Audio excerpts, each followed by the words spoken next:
Gentlemen, thank you so very much for tuning in. I am doing this topic because it's extremely important. The unconstitutional guilty verdict in Colorado will be overturned. It's essentially already been overturned with Supreme Court precedent on presidential immunity. Hit subscribe to this channel right now. It's also been essentially overturned with the Supreme Court unanimously ruling to keep Trump on the Colorado ballot and nationwide. I told you that Trump would get both Supreme Court victories. I am telling you right now, it's a virtual certainty that the Supreme Court essentially has already ruled that the conviction in New York is unconstitutional. A state, number one, cannot level a federal crime at anyone without the Department of Justice involved. The DOJ, and in this case the FEC, did not level a crime or statute or felony against Trump. A state prosecutor or district attorney cannot level unilaterally and interpret federal law without the Department of Justice. That's what happened. In addition to the fact that the Hope Hicks testimony and likely the perjury linked to Michael Cohen can't be used against Trump because of presidential immunity. Hit subscribe to the channel right now. John Ratcliffe, everything going on is just going to simply expedite the declassification of exculpatory evidence pertaining to President Trump, possible collusion between the federal government and state government, which is unconstitutional and illegal, and a whole bunch of other things we'll talk about. Hit subscribe to this channel right now. Your super chat support is so greatly appreciated, people. And let's just listen to John Ratcliffe, and we will tie that into the Supreme Court victory. I think it'll be a unanimous victory overturning the absurd, unconstitutional guilty verdict. Hit subscribe if you're new. You might be the 200. We're at 272,000. We're almost at 272,000 subs. You might be the one subscriber that gets me over 272,000. Hit subscribe right now. For you, for CIA, speaking truth to power. And I want to again reiterate the question Senator Cotton raised. You've got to make sure that your analysis is objective. It's not politically influenced. We've got to make sure it's timely. This willingness to speak truth to power, even if it's uncomfortable, I would like you to speak to that again. Vice Chairman Warner, I appreciated the opportunity for you and I to visit, and as you recall, this issue came up, and I was grateful then, and we'll take this opportunity to talk about what my record is in terms of speaking truth to power. If you recall, we talked about the fact that as a member of Congress, I was the individual who was outside the Judiciary Committee in 2019, listening to the former FBI Director Jim Comey say that my line of questioning was political, that the idea that intelligence authorities at the FISA court being abused couldn't possibly happen, was a bunch of nonsense. But I had reviewed those applications, and I knew that I was speaking truth to power, and the Inspector General and the subsequent FBI Director later confirmed that under oath. To that point, Director Wray this week in his exit interview said that China was the defining threat of our generation. I wrote that and said that 4 years ago as DNI, and when I did, I was accused of being political, but I wasn't. I was speaking truth to power. I wasn't outsizing the threat from China. In 2020, when a chairman of an intelligence committee misrepresented that a laptop owned by then candidate Biden's son was somehow a Russian intelligence operation, and 51 former intelligence officials used the imprimatur of IC authority to go along with that. I stood in the breach. I stood alone and told the American people the truth about that. So I think my record in terms of speaking truth to power and defending the intelligence community and its good work is very clear. And what I can assure you is those types of instances, if I'm in that position as CIA director and have to do that again, as uncomfortable as that can be, to be accused, the truth will ultimately defend itself, and I think that that intelligence will as well. So John Ratcliffe immediately brought up all the examples of where he spoke truth to power. Interestingly, and it's so humorous, Democrats want Trump's cabinet to speak truth to power and oppose Trump. The problem is that you can look at what they're doing to Elon Musk now. Every single thing, almost every single thing, media and Democrats have accused Trump or anyone around Trump of doing is missing context, is an absurd leap of logic, is a lie by omission, or in this case, 51 intelligence officials just lost their security clearances. And John Ratcliffe brought that up. What does that have to do with the Supreme Court? The Supreme Court, like any court, is influenced. Well, the Supreme Court is probably influenced less by media and politics than any other courts. These federal courts you've seen, the Colorado State Supreme Court was influenced tremendously by selective footage of that terrible day in January. They didn't see doors being opened, and they were not given any evidence that Vivek Ramaswamy and others claimed to exist, or perhaps the exculpatory evidence that Liz Cheney allegedly destroyed, which is why she was likely pardoned. But this is amazing, and this is going to lead to the information needed. So President Trump has enough information already for the Supreme Court to overturn the guilty verdict. It's essentially already been overturned with prior Supreme Court victories. But you have the entire American intelligence community, all the top agencies, being led by President Trump's cabinet. That never happened before. And this is going to expedite the Supreme Court looking at perhaps exculpatory evidence hidden by Central Intelligence, possibly, perhaps, potentially. And you're going to see a complete sea change, ladies and gentlemen. So all of these things you see today directly correlate to the Supreme Court overturning a guilty verdict that is blatantly unconstitutional. Vice Chairman. Thank you, Mr. Chairman. And Mr. Ratcliffe, thank you for your opening comments. I appreciate your comments about technology. I appreciate your comments about independence of the workforce. I appreciate actually the chairman asking this as well. I want to come back to a couple of these topics because there is concern in the community. I hear it. You may have heard it.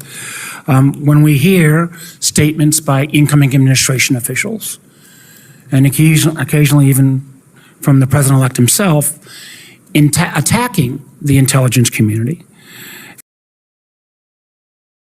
This is not entirely accurate. What took place was President Trump was targeted by government agencies. This is obvious. And threatening to replace long-term career civil servants if they are somehow deemed as not sufficiently loyal. You've addressed this, but I want to address it again right now. What assurances can you provide to this committee and to the CIA workforce that you will resist efforts to fire or force out career CIA employees because of their perceived political views or somehow their views of loyalty to the president? Has nothing to do with perceived views or loyalty. If there's social media, if there's statements on social media, if there's text messages disparaging Trump, the incoming president who won the popular vote, it's the president's prerogative to fire anyone. Well, I think the best example of that, Mr. Vice Chairman, is if you look at my record and my record as DNI, that never took place. That is never something anyone has alleged, and it's something that I would never do. So I would approach this position very much the same way and provide the same assurance. Again, I think there has been a lot has happened in the last 4 years since your prior service. There have been these comments. I would again, if you are asked to remove personnel, to get rid of individuals based upon this kind of political litmus test, I'd ask that you keep the committee informed of those requests. I certainly will. Same thing, and again, I appreciate the chairman raising this as well. Most important job for you, for the folks at the CIA, speaking truth to power. And when did John Brennan ever speak truth to power? He literally told Congress, I don't do evidence, I do intelligence.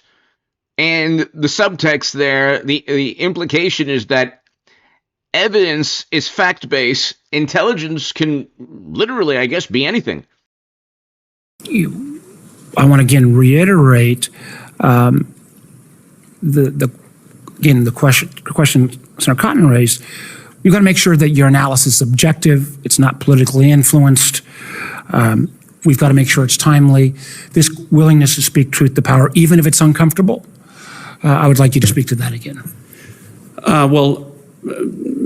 Vice Chairman Warner, I appreciated the opportunity for you and I to visit, and as you recall, this issue came up, and I was grateful then, and we'll take this opportunity to talk about what my record is in terms of speaking truth to power. If you recall, we talked about the fact that as a member of Congress, I was the individual who was outside the Judiciary Committee in 2019, listening to the former FBI Director Jim Comey say that my line of questioning was political, that the idea that intelligence authorities at the FISA court being abused couldn't possibly happen, was a bunch of nonsense. But I had reviewed those applications, and I knew that I was speaking truth to power, and the Inspector General and the subsequent FBI Director later confirmed that under oath. To that point, Director Wray this week in his exit interview said that China was the defining threat of our generation.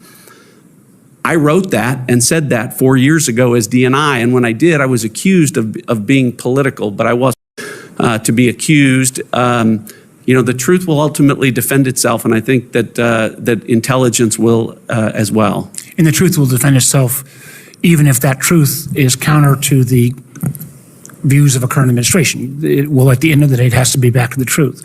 I've got time for one last question. As you well know, our intelligence community is the best in the world, but we also receive enormous amounts of benefit from our partners around the world.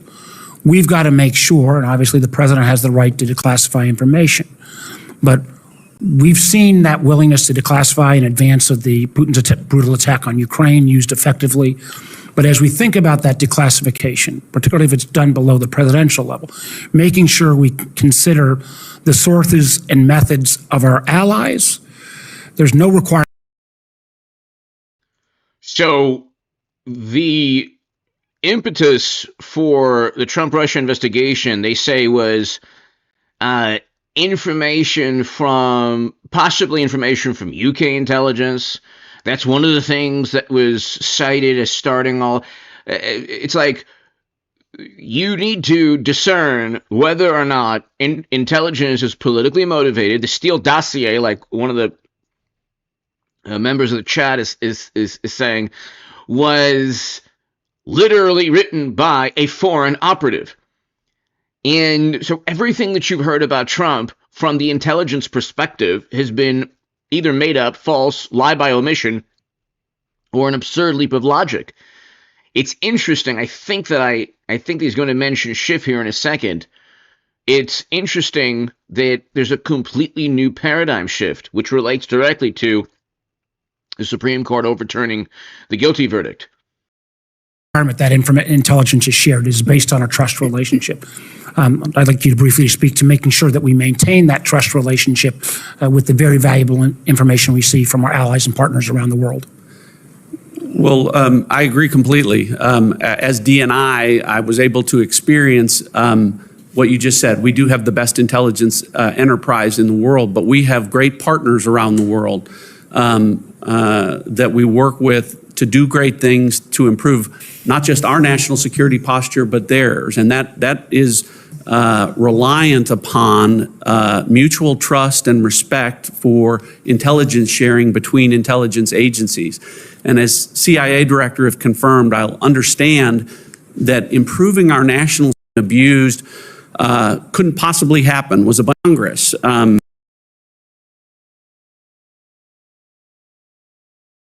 Let's just go back really quickly. So Ratcliffe is talking about how all of these agencies have been leveled against Trump. And I think I fast forwarded a little bit too far into the confirmation. So he does bring up something very interesting, because I think I replayed two different the same parts of the same interaction, but let's just listen to the whole thing in its entirety. I'd like you to speak to that again. Vice Chairman Warner, I appreciated the opportunity for you and I to visit, and as you recall, this issue came up, and I was grateful then, and we'll take this opportunity to talk about what my record is in terms of speaking truth to power. If you recall, we talked about the fact that as a member of Congress, I was the individual who was outside the Judiciary Committee in 2019, listening to the former FBI Director Jim Comey say that my line of questioning was political, that the idea that intelligence authorities at the FISA court being abused couldn't possibly happen was a bunch of nonsense. But I had reviewed those applications, and I knew that I was speaking truth to power, and the Inspector General and the subsequent FBI Director later confirmed that under oath. To that point, Director Wray this week in his exit interview said that China was the defining threat of our. Okay, so you already heard that, but this is a complete sea change, ladies and gentlemen. It helps expedite everything that President Trump deserves, which is another Supreme Court victory. Let's listen to Pam Bondi really quickly. Thank you, Mr. Chairman. General, I admire your spunk. Coming from you, Senator, that is a huge compliment. I learned the hard way up here. You may know it already, but up here, if you turn the other cheek, you just get it in the neck. Oh. You're friends with President Trump, are you? Yes, Senator, and I spoke to him this morning. You're not enemies. No, Senator, I don't think I'd be sitting here if I was an enemy. He'd be crazy to have me sitting here if I was an enemy. So you're friends? Yes, Senator. I find otherworldly this suggestion by some of my colleagues that somehow disqualifies you. Have you ever seen a president of the United States appoint his enemies to his cabinet? Exactly, Senator. I think many presidents, including President Obama, were friends with his attorney general. In fact, Eric Holder was outspoken in outright saying that he was very loyal to President Obama. Eric Holder and Merrick Garland both were held in contempt of Congress for withholding documents and information that Congress demanded because it protected their respective presidents. Throughout the years. Okay. I want to also ask you about one of the suggestions of my colleagues. I wrote it down. He said he was concerned that, quote, you would start with a name to prosecute and then look for a crime. Which is exactly what took place with Democrats against Trump and everyone around Trump. Unquote. It made me immediately think of District Attorney Bragg in New York, who actually in 2019 ran a campaign in large part suggesting that if you elect me, I'll prosecute Donald Trump. I believe there were others as well, Senator. Right. How long were you a prosecutor? 18 years. Okay. Is there anything in your background to suggest that my colleague's suggestion that you would start with a name and then look for a crime, is there anything in your background that would give him basis to say that? No, Senator. Okay. Have you ever done that? No, Senator. And I think I have a lot of former colleagues sitting behind me who would back me up on that as well. Do you plan to do that as Attorney General? Of course not, Senator. I hope no Attorney General going forward would ever do that. Well, I thank you for your time today. One need not be clairvoyant to see that you're going to be confirmed. And you talked a lot about bringing us together today. I'll make this suggestion. Senator Durbin talked about it. You can bring us together if you will just answer Grassley's letters. That will be a really good start, because you'll never hear the end of it, nor should you. The man he's like a dog on a bone. Thank you, Senator.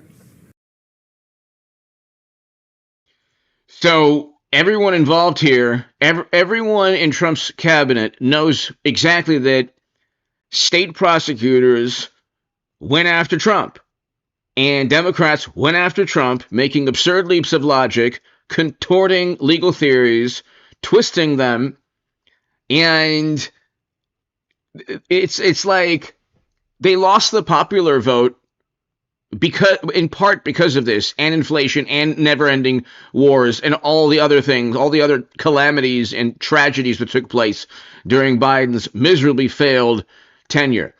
He has the lowest approval rating of any president ever. Democrats have zero political capital. They don't have anything. You can look at what they're doing to Elon Musk, and it's like, if you watch the entire clip, he's referring to his heart. He's referring to how the people he's pointing to are close to his heart. That's it. And of course, the soundbite or the photo is then taken, and it's like the epicenter of that type of bigotry is within the Democratic Party. I don't even have to go into that. That's obvious. That's obvious. But when I do these live streams and I link directly Pam Bondi or John Ratcliffe or Trump's cabinet or anything Trump is doing that is fantastic to the Supreme Court being overturning the absurd guilty verdict, he's not going, that guilty verdict ain't going to remain until Trump leaves. That's going to be overturned at some point within Trump's presidency, because of the exculpatory data that is released or declassified by Pam Bondi or Kash Patel or John Ratcliffe or others, or Tulsi Gabbard, or simply because it gets to the Supreme Court within a couple of months or within the year, and they look at just our system of federalism. I think unanimously they will overturn it, because Republican state prosecutors can go after Democrats in Congress, utilizing the same precedent. You cannot have a state going after anyone purely for partisan reasons, utilizing a federal statute the Department of Justice dropped. And then again, you have the presidential immunity argument.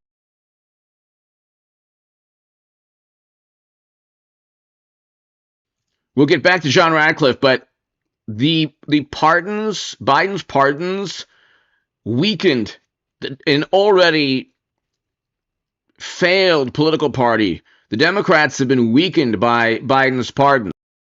Broken promise. In 2020, Joe Biden pledged he would never issue a preemptive pardon. In the last moments of his presidency, he did exactly that. But hey, it didn't stop him and the rest of his goons from attacking President Trump for reportedly suggesting such a thing a few years ago.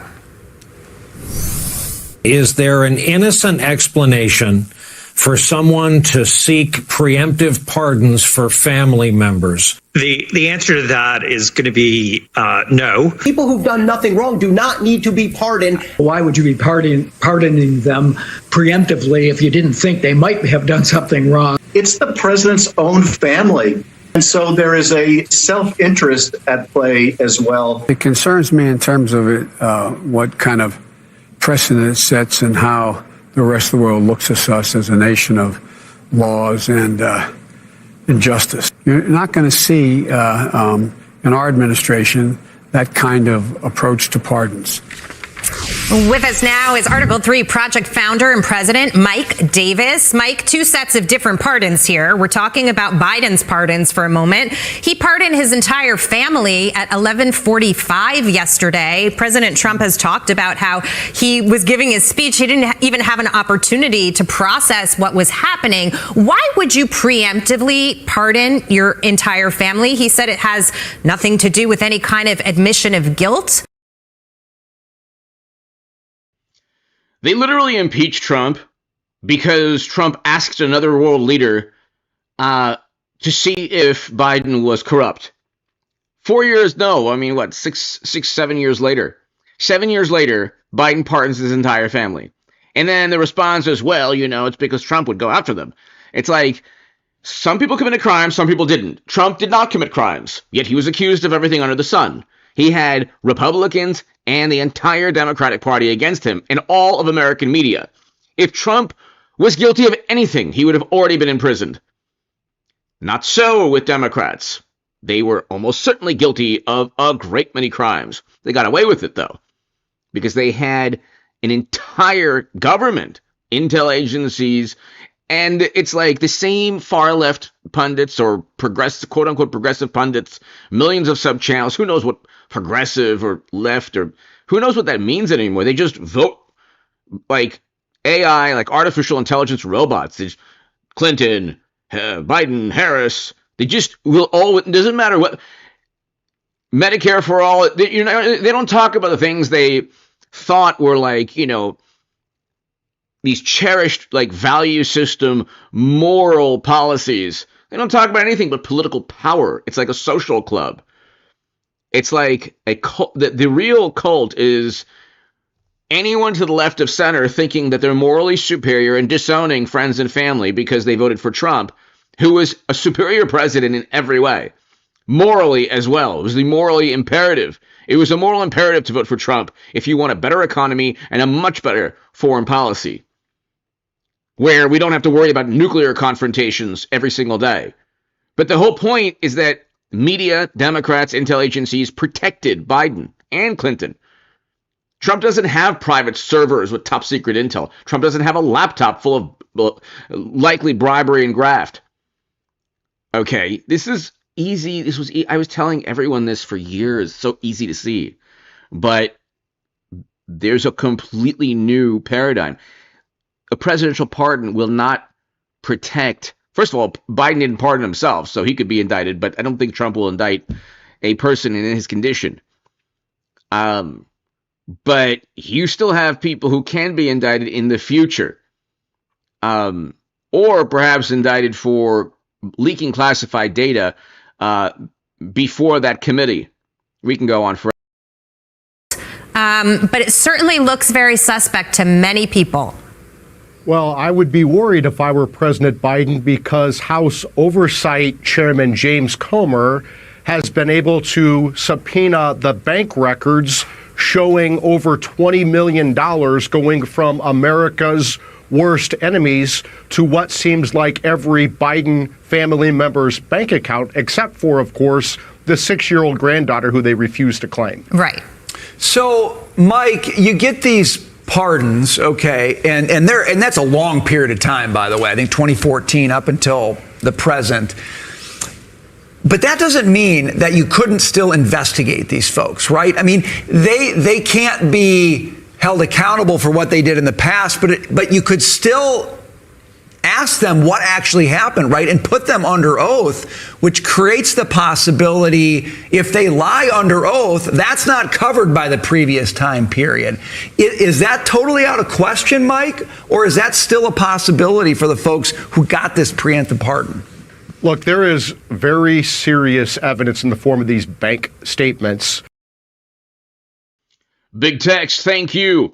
Everybody here, No Hyphen American Wisteria, thank you so very, very much. Thanks, everybody. To the members of the channel, thank you. Hit subscribe if you're new. This is going to be a really amazing 4 years. I don't see, if Democrats aren't leaking classified data or information to like a certain number of publications, if they're not breaking the law, they don't really have a political party. Okay, a lot of the things that you saw in Trump's first administration, if they try to pull those shenanigans again, you're not really going to get the same outcome. So like a moth to a flame, they simply can't change their tune. Okay, they're not going to suddenly just focus on Biden's economic record. Okay, or how great Harris or Biden were. They don't really have any answers to any major pressing, problems that we face, national security issues. The only thing they have is a still frame of Elon Musk, talking about how people are dear to his heart and then pointing back to his heart. So that also, they cannot change, alter the script, the software. They're still running on 2016, 2017, 2018, 2019 software. So from here on out, if they leak data, they're going to be indicted and imprisoned. So they can't, but they very almost certainly will. And it's going to be very interesting. And then they're going to rely on media to defend them. And it's like, well, if you blatantly do something illegal, okay, for example, I don't know, the things that were done in Trump's first impeachment, the things that were done to impeach him the second time, the things that were done to indict and then also try to imprison him. There were a number of potentially illegal acts. Okay, the Nunes memo, leaking the Nunes memo as a member of Congress was also potentially illegal. There's a senator that is alleged to have done that. But again, see, they can't. If you look at the servers and the laptops and the campaign funding and the lies told and the leaks, that can't happen the next 4 years because you have Pam Bondi, Kash Patel, John Ratcliffe, Tulsi Gabbard, literally who are going to indict, and there will be prison sentences if people are found guilty. The entire American political establishment has changed from an anti-Trump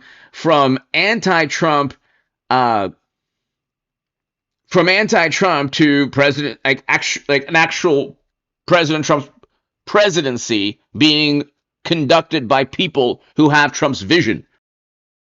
That Joe Biden compromised our national security, and there must be a national security assessment performed by the Trump administration and by Congress. Those family members must be called in to testify.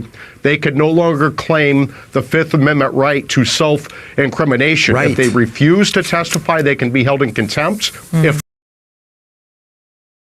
any demand for testimony. And by the way, there were congressional subpoenas to testify during the Clinton email probe, during the entire investigation into Hunter's laptop by congressional Republicans.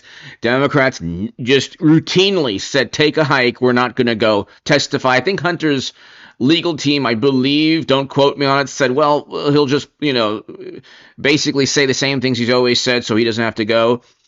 All they need to do is have anyone testify. And if they don't go and testify, it's the same treatment that Steve Bannon and Peter Navarro got. Okay. And so that's the thing. They can't, Democrats have acted with impunity. That cannot happen anymore. But that's part of their political party. They're not used to consequences. They're not used to actually being held accountable. So it's going to be an amazing 4 years. If they lie under oath, they can be found guilty of perjury. And in reality, what are the chances that that will happen? From the list of the preemptive pardons, at the top of it is James Biden, the brother. And of course, we know that Hunter was pardoned previously. Those two seem to be the biggest offenders here. Are we ever going to get to the bottom of what happened at Burisma? Are we ever going to get to the bottom of who the big guy was? Well, they should, but I'll tell you this. The American people saw yesterday that the Biden family is trash, and President Trump took out the trash from the White House. Mike Davis, we appreciate your perspective on this today. Thank you. We'll watch it. We'll see what happens. The pardons are there, but as you say, there's a national security issue that we shouldn't just let drop. Two bills, do you care at this point? I don't care as long as we get to the final answer. I like the concept of the one bill. I guess I said one big beautiful, and that's what everyone faces. Actually, it's sort of a nice sound to it. But I do like that concept. It could be something else. It could be a smaller bill and a big bill.